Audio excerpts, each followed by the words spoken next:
Shalom Bapak Ibu Saudara sekalian, para pemirsa dari Aruna Jogito Official Channel, Tuhan berkati berlimpah-limpah. Apa kabar? Saya mau menyampaikan hari ini bahwa pada tanggal 25 Desember 2022, hari Minggu Bapak Ibu, kebetulan tepat dengan perayaan Natal, kita akan mendengarkan khotbah untuk bersama-sama keluarga, bersatu hati, untuk bersama-sama merayakan kelahiran Tuhan Yesus dalam hati Bapak Ibu Saudara sekalian. Nah, Bapak Ibu, hari ini saya akan mengajak Anda untuk bersuka cita dan untuk mengucap syukur karena Tuhan hadir bagi kita, lahir bagi kita, dan mengubah kita supaya kita layak untuk bersama dengan Dia. Jangan lupa, 25 Desember 2022, jam 6 pagi, kita ketemu pada hari Minggu. Shalom!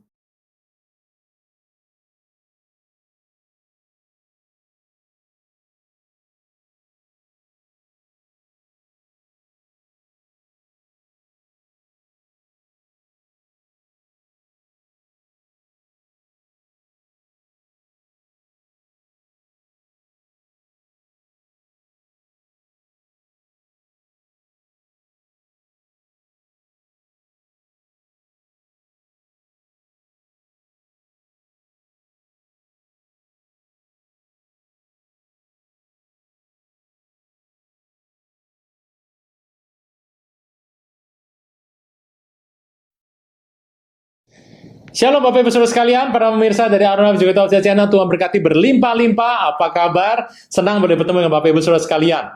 Nah, Bapak Ibu, pada hari Kamis seperti biasa kita sudah mengalami yang namanya pengajaran-pengajaran, dan saya berdoa biar tangan Tuhan yang perkasa menuntun Bapak Ibu Saudara sekalian memberikan pengertian supaya iman kita semakin bertumbuh.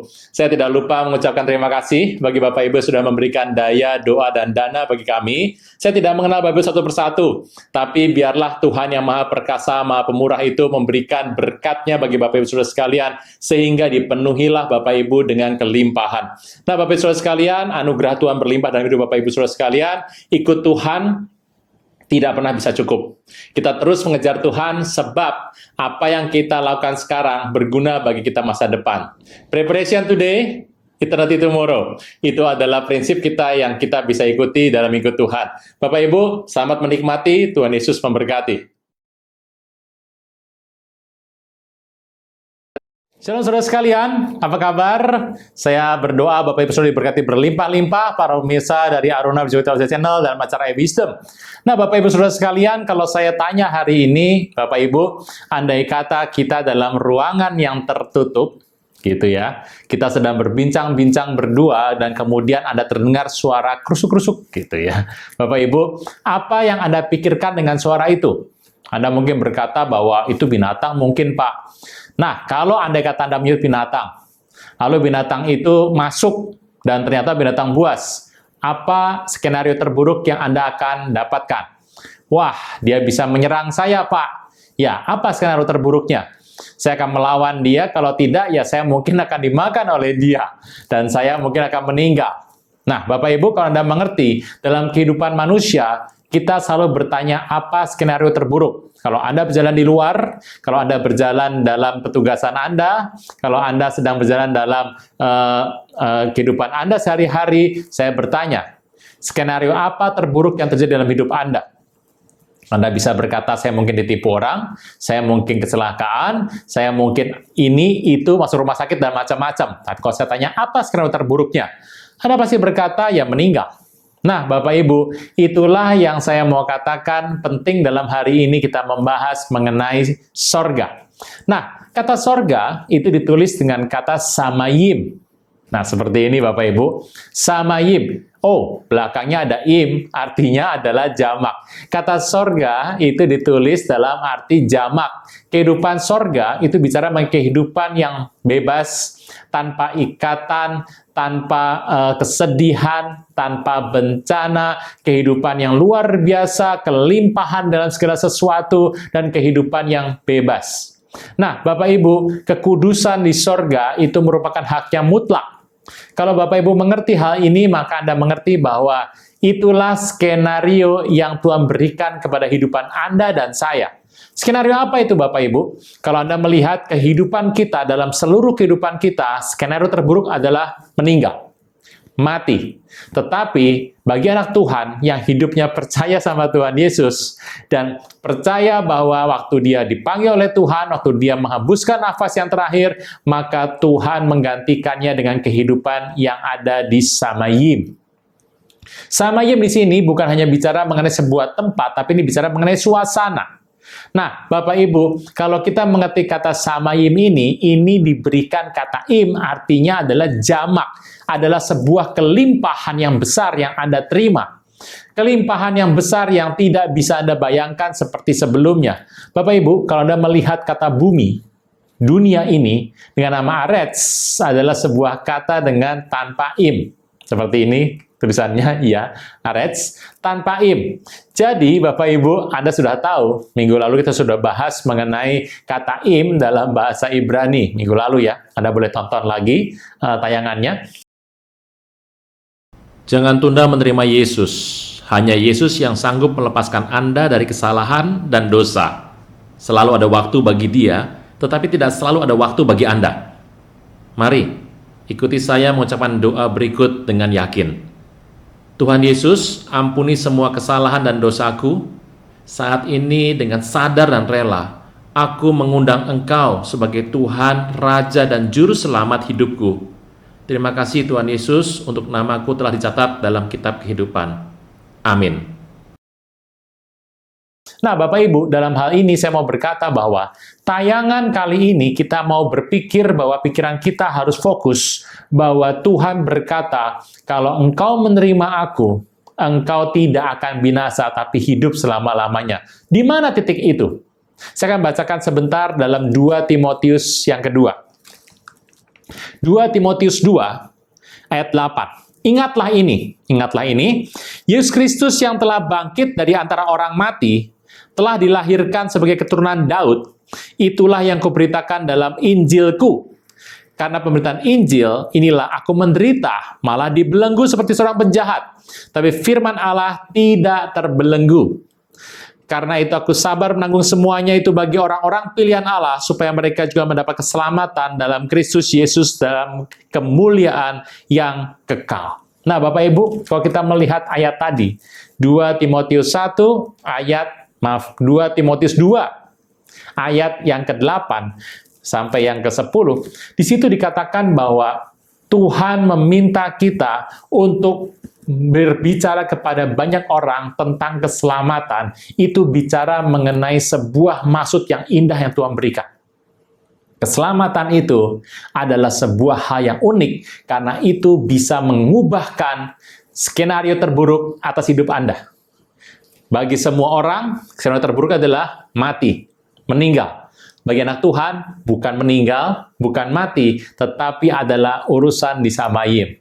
Saudara saya Tuhan, itulah peristiwa yang Tuhan berikan dalam hidup kita.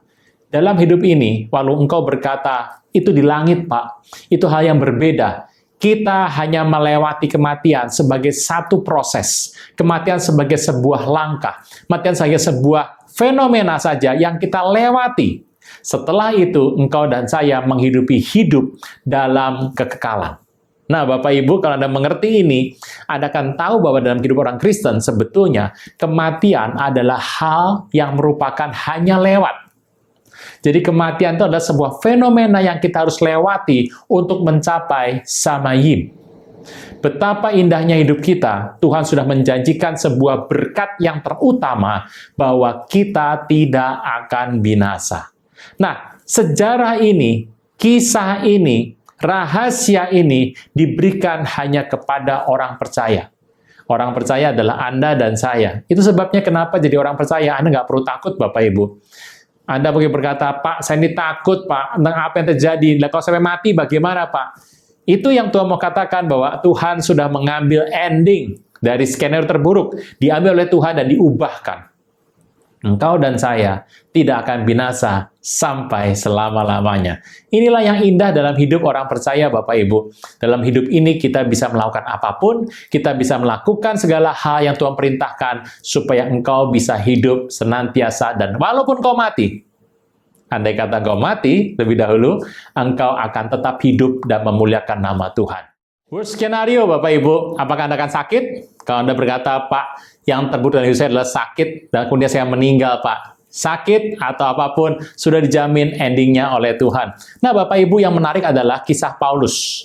Paulus pernah berkata kepada kita dalam 2 Korintus 12 maksud saya, 2 Korintus 12, waktu Paulus diangkat ke Firdaus.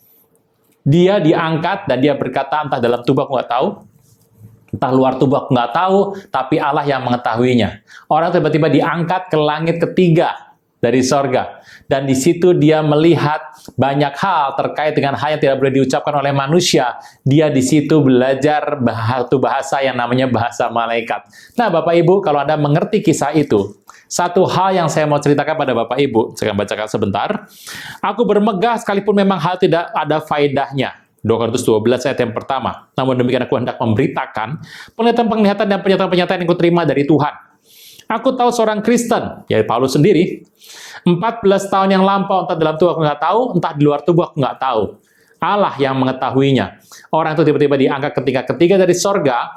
Aku juga belum tahu tentang orang itu, entah dalam tubuh, entah di luar tubuh, aku nggak tahu, tapi Allah mengetahuinya.